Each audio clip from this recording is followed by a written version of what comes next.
पूछ होश में आओ, एसएसपी पूछ होश में आओ, एसएसपी पूछ होश में आओ, डीसी पूछ होश में आओ, एडमिनिस्ट्रेशन पूछ होश में आओ, एडमिनिस्ट्रेशन पूछ होश में आओ, आवाज दो आवाज दो, डीसी पूछ होश में आओ, एसपी पूछ होश में आओ, एसपी पूछ होश में आओ। ओके, आप मीडिया वालों का बहुत बहुत शुक्रिया। हमने एक छोटा सा प्रोटेस्ट जो है, ये हमारे असलम कोहली साहब सरपंच हैं कटल से असलमकोट पुंछ से। तो मैं जम्मू प्रोविंस का गुजर बकरवाल कॉन्फ्रेंस का प्रेसिडेंट हूँ और ये हमारे वहाँ डिस्ट्रिक्ट के इंचार्ज हैं। तो हमें बहुत दुख के साथ आप लोगों के सामने मीडिया के सामने ये कहना पड़ रहा है कि जब लेफ्टिनेंट गवर्नर साहब पुंछ तशरीफ ले गए तो उनको मेमोरेंडम देने के लिए, क्योंकि हमारा अभी हालिया बारिशों में एक पुल बह गया था और बच्चों को दरिया में से गुजर के स्कूल जाना पड़ता था, तो वो टाउन से काफ़ी दूर जगह है। तो इनको जब हमने मेमोरेंडम सौंपा और हमने कहा कि ये गवर्नर साहब को जाके एक वफद की सूरत में आप दो, और कोई एडमिनिस्ट्रेशन का ना डीसी ना एसडीएम सुनकोट वहाँ मौके पर आया और हमारे लोग बड़े खजल थे। हमारे लोग दरिया में से खतरे से खेल के हमारे बच्चे जो हैं, परसों की बात है कि 2 बच्चे वहाँ दरिया में बहते बहते बच गए, वहाँ मकामी लोगों ने उन्हें पकड़ लिया। तो ना जाने हमें बड़े अफसोस से ये कहना पड़ता है कि डीसी और एसपी की जिम्मेदारी बनती थी कि ये लोगों के नुमाइंदा चुने हुए, इनको गवर्नर से मिलने दिया जाता, बजाय इसके इनको पुलिस स्टेशन पुंछ में हरासा करके थाने के अंदर रखा, इनका मोबाइल छीन लिया और इनको मिले एंटी नेशनल की तरह इनको वहाँ बंद रखा और फिर पुलिस स्टेशन सुनकोट में बंद करके बगैर किसी केस के छोड़ दिया। हम उनके जो एसपी पुंछ है, डीएसपी सुनकोट है, उसके खिलाफ तो हम अलग से केस करेंगे, वो तो हम कोर्ट में जाएंगे। लेकिन आप लोगों की वसात से मैं ये बता देना चाहता हूँ कि जो बैक टू विलेज प्रोग्राम है, जब कोई ऑफिसर गाँव में जाता है या कोई सेंटर का मिनिस्टर इलाके में आता है तो ये सरपंच और बीडीसी के मेंबर जो हैं ये उन लोगों की प्रॉब्लम बताते हैं। तो ये बड़ी अजीब बात है कि एक तरफ से आपने सरपंच चुना हुआ है लोगों ने, और सरपंच को ही आप थाने में बंद कर रहे हैं किस केस में? अगर ये एंटी नेशनल है, इसको उसी वक्त वहाँ से गिरफ्तार करके इंट्रोगेशन भेजना था। अगर ऐसा नहीं है तो आपको हम हाई कोर्ट में एसपी को, डीसी को, डीएसपी सुनकोट को, एसएचओ को हम हाई कोर्ट में घसीटेंगे, कोर्ट में ले आएंगे, आपके खिलाफ केस करेंगे।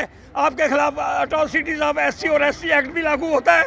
और इस आदमी को आपने चुने हुए नुमाइंदे को आपने मेमोरेंडम नहीं देने दिया, इसका मेमोरेंडम छीन लिया, इसका मोबाइल छीन लिया। तो हम यहाँ आज प्रोटेस्ट करने के लिए यहाँ आए थे। Thank you very much. So nice. आपके साथ क्या डिमांड करते हैं सर?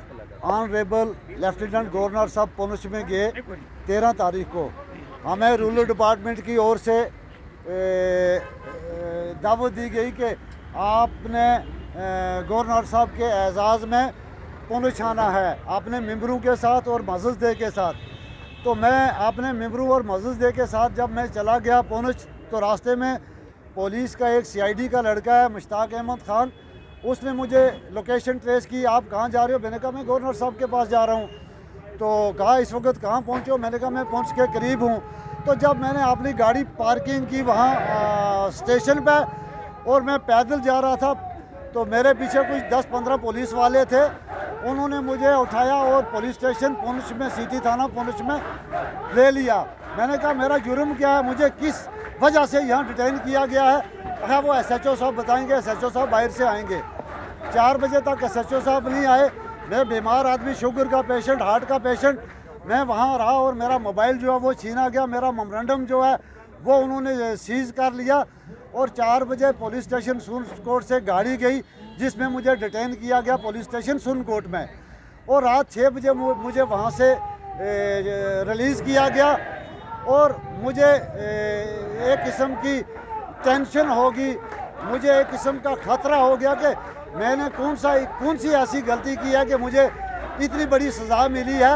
मैं तो ऑनरेबल लेफ्टिनेंट गवर्नर के एजाज़ में जा रहा था, अपनी गाड़ी का इस्तेमाल करके, अपना तेल जला के।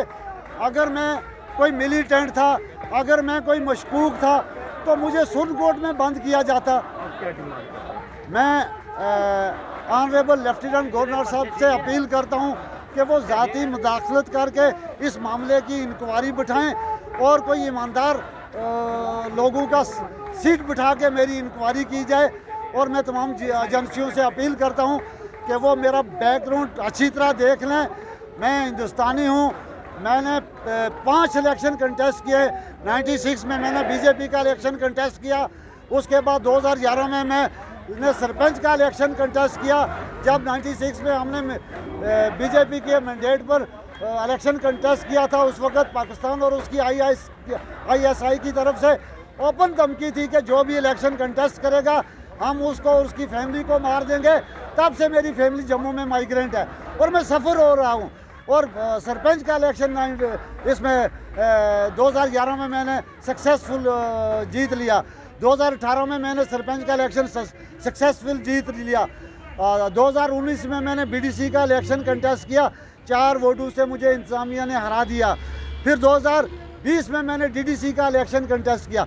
मैं टाइम टू टाइम हिंदुस्तान जिंदाबाद कहता हूँ, हिंदुस्तान का झंडा ऊपर रखता हूँ।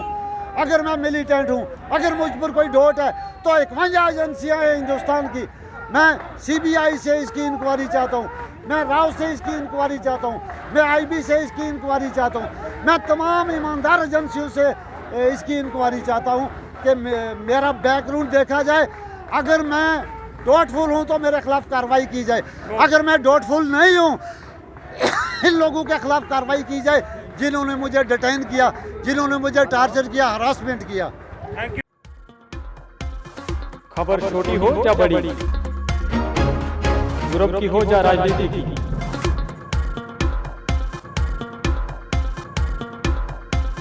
हम रखेंगे आपको हर लम्हा से बाखबर और आपके लिए हर खबर पर हम रखते हैं नजर, क्योंकि हम दिखाते हैं हर खबर को सच के साथ।